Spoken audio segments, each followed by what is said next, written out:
చంద్రబాబు నాయుడు గారు మాట్లాడుతున్న మాటలు చూస్తుంటే ఆయనకి ఓటమి భయం ఎలా పట్టుకుందో ఖచ్చితంగా అర్థమవుతుంది. ఆయన ఓటమి భయం కనిపించడానికి మొన్న మాట్లాడిన మాటలే నిదర్శనం.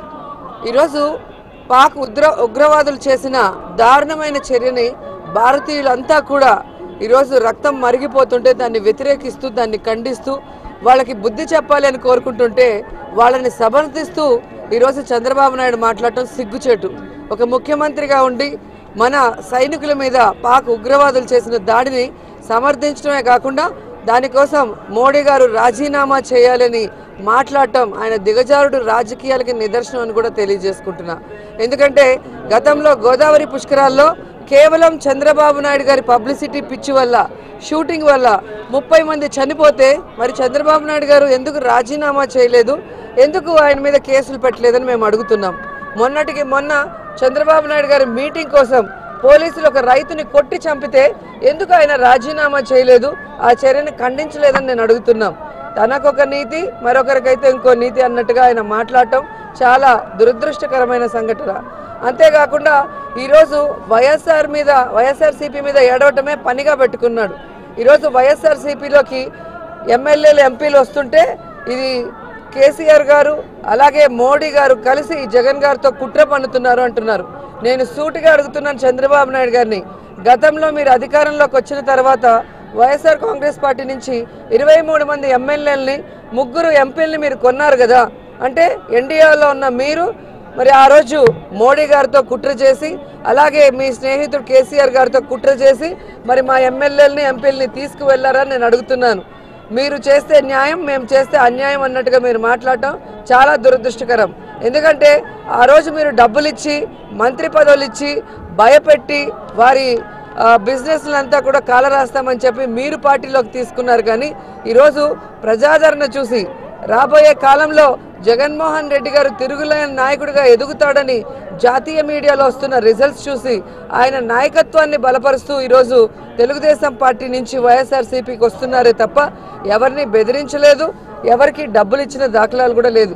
అలా చంద్రబాబు నాయుడు గారు ఆలోచిస్తే ఆయన తెలుసుకోవాల్సింది మోడీ గారు కేసీఆర్ జగన్ గారు కలిసి కుట్ర చేస్తే ఈరోజు తెలుగుదేశం పార్టీలో ఒక ఎమ్మెల్యే ఒక ఎంపీ కూడా ఉండే పరిస్థితి ఉండదు. ఈరోజు సుజనా చౌదరి అలాగే సీఎం రమేష్ చేసిన తప్పులకి ముందుగా రాజీనామా తెలుగుదేశానికి చేసి వచ్చేయాల్సిన పరిస్థితి ఉంటుంది.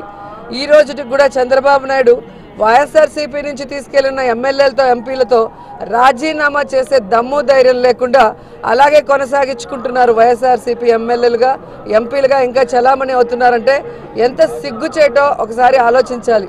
కానీ వైఎస్ఆర్ కాంగ్రెస్ పార్టీలోకి ఎవరు రావాలన్నా అది ఎమ్మెల్సీ అయినా ఎంపీ అయినా ఎమ్మెల్యే అయినా వాళ్ళ పదవులకి వారి యొక్క పార్టీ సభ్యత్వానికి రాజీనామా చేసి వస్తున్నారు అంటే ఎంత విలువలతో కూడిన రాజకీయాలు జగన్మోహన్ రెడ్డి గారు చేస్తున్నారో మీరు తెలుసుకోవాలి. ప్రజలైతే తెలుసుకున్నారన్న సంగతి తెలియజేసుకుంటూ ఈరోజు చంద్రబాబు నాయుడు గారి కులపిచ్చి, చంద్రబాబు నాయుడు గారి అహంకారం, చంద్రబాబు నాయుడు గారి ప్రజా వ్యతిరేక పరిపాలన చూసి ఈరోజు ఎమ్మెల్యేలు ఎంపీలు బయటకు వచ్చేస్తున్నారు.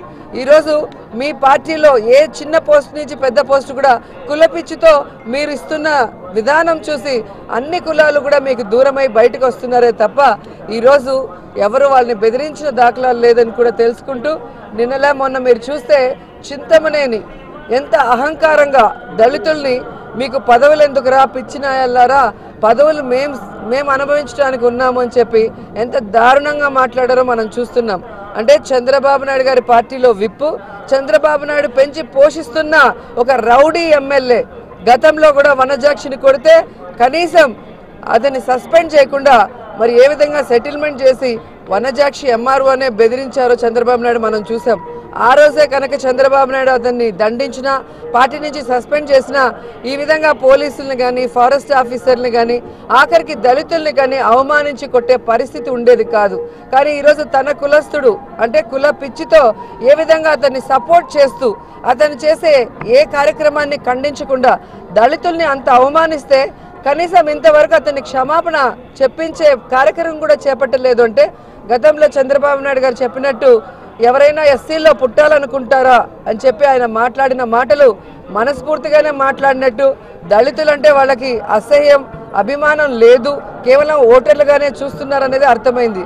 అందుకే ఈరోజు రాష్ట్ర వ్యాప్తంగా దళితులందరూ కూడా మరి ఏ విధంగా అంబేద్కర్ గారికి పాలాభిషేకం చేసి చంద్రబాబు నాయుడు గారు ఆయన పార్టీలో వాళ్ళు దళితుల్ని అవమానిస్తున్న విధానాన్ని ఖండిస్తూ వాళ్ళకి బుద్ధి చెప్పాలని ఎదురు చూస్తున్నారు. అలాగే ఇక్కడ కొండ మీద స్థానికులు చాలామంది కూడా ధర్నాలు చేశారు. సో వాళ్ళ జీవనోపాధి అయిన షాపుల్ని కొట్టేస్తే వారు న్యాయమైన కోరికలు పెట్టడం జరిగింది. సో వాటికి న్యాయం చేయాలి. వారు న్యాయమైన కోరికల్ని కూడా ఈ బోర్డు మరి అనుమతించాలని కోరుకుంటూ మరి 1000 కాళ్ళ మండపం గురించి పోరాడుతున్నాం. దాని మీద మొన్న కూడా కేసు అమరావతిలో దాఖలు చేయడం జరిగింది. ఎందుకంటే అక్కడ మరి స్వయంగా వెంకటేశ్వర స్వామి వచ్చి అందరికీ కూడా మోక్షాన్ని ప్రసాదిస్తారని మనం పురాణాలు చదువుకుంటే మనకు అర్థమవుతుంది.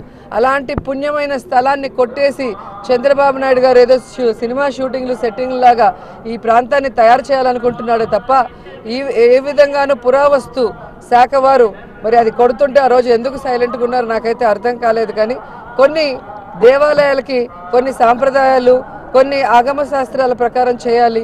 కొన్ని భక్తుల మనోభిప్రాయాలు దెబ్బతినకుండా చూడాల్సిన బాధ్యత ఉండి కూడా కేవలం అహంకారంతో చేసిన ఈ దుశ్చర్యను ఖండిస్తూ దాన్ని మేము కోర్టులో సాధిస్తాం. మళ్ళీ అదే ప్లేస్లో కట్టిస్తాం 1000 కాలం అని.